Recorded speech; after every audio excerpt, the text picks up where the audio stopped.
defense, he didn't do it on purpose. I said that before. I'm not attacking the superintendent. I'm not, okay? But there was something done, and it was done. And now both of my kids are at the heart of it. I did what was appropriate first.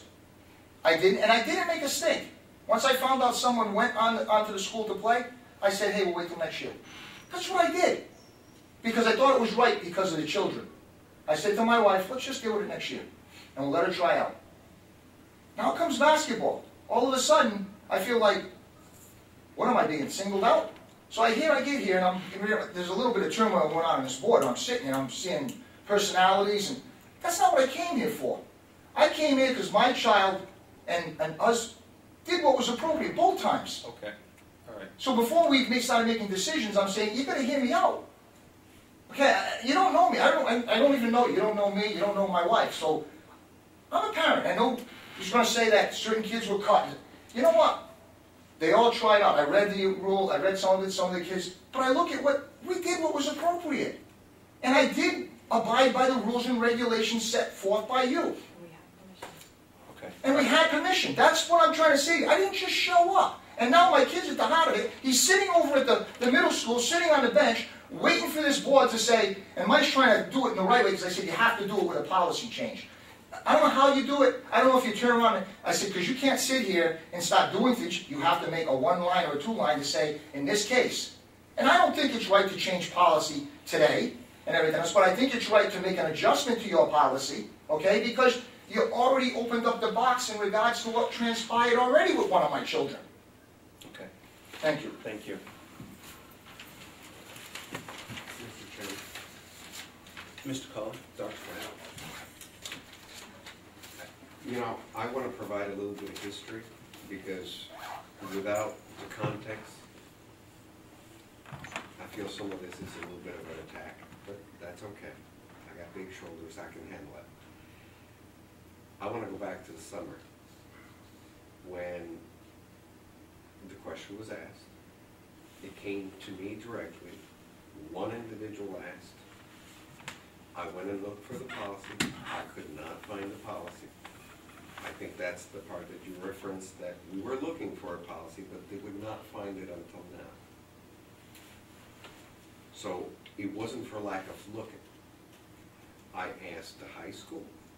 Nobody seemed to know. They said, what they said was, at one point in time we did it, then we stopped doing it. Why? Nobody seemed to know. We switched ADs, athletic directors. The new athletic directors, both of them, because there's two, neither one of them had the history. Nobody seemed to have the history as to what happened. So somewhere back in the 2000s, something happened that it used to be done, then it went away. Well, I didn't even know that there was a policy. We looked for it, and I hope we can understand. We did look. At that point, I knew that the field hockey was going to expand because they wanted to have more kids participate at the middle school level. At that point in time, I, yes, did make the decision for that one individual who asked, not for anybody that the coach decided to, for the one individual who asked to participate. So we need to understand that coaches don't make decisions like this.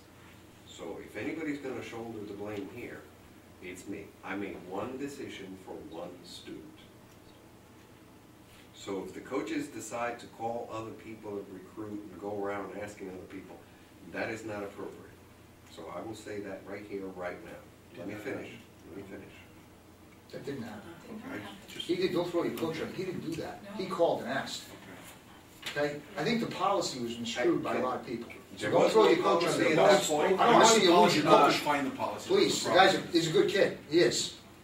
All I'm saying is... Excuse me, I'm sorry. We need to bring this back.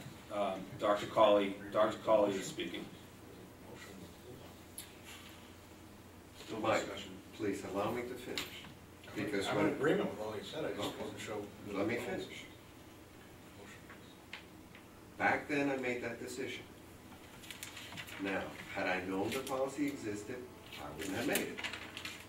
Obviously, If you want to hold the letter of the law that whatever is in that book that we are or are not doing is my responsibility, then I have to tell you, then I will stop doing anything you want me to do for the next 3 months and just go through that policy book. Because I know there's 10,000 things that we do on a daily basis that may or may not agree with those policies. And like I said, there's 8 inches of them. So at this point, the school committee needs to figure out what you want your superintendent to do. If you want him to spend the next 3 weeks going through those policies, I will happily do so. Because obviously the first policy the school committee and the superintendent have violated is definitely going through that policy book year after year after year.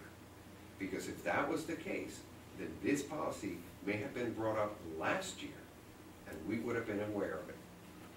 Was not done. So at this point, what I'm going to say about this particular issue is I work with the information that I get. We have 2 athletic directors, one at the high school, one at the middle school.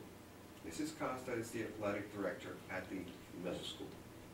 When she brought this issue to my attention, she did not indicate that anybody had asked her permission for anybody from outside the district to participate.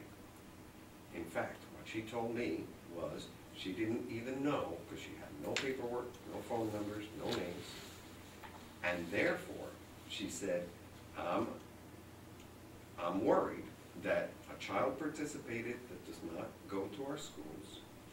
In the first round, what do we do? I said, hold on, let me see if I can look again. Again, we went through the whole office here at the high school where all the stuff was kept for sports, and we found nothing. I came back to the office and went through those books, 1 page at a time, till I found this policy. I read the policy, I looked at the policy, I understood that the policy said somebody from the outside, if there's no available slots after our students take up the slots that are available, I said, sorry, cannot participate. That very same day, I called Danielle, who is the athletic director at the middle school, and told her to convey that information. Since then, you know, it's one of those things. You find out the law, you follow the law. If you're unaware of the law and you make a decision, is it painful? Yes. Do you pay for it? Absolutely. I'm paying for it right now. Because people are questioning whether I am capable of running a district with 8 inches of policies that are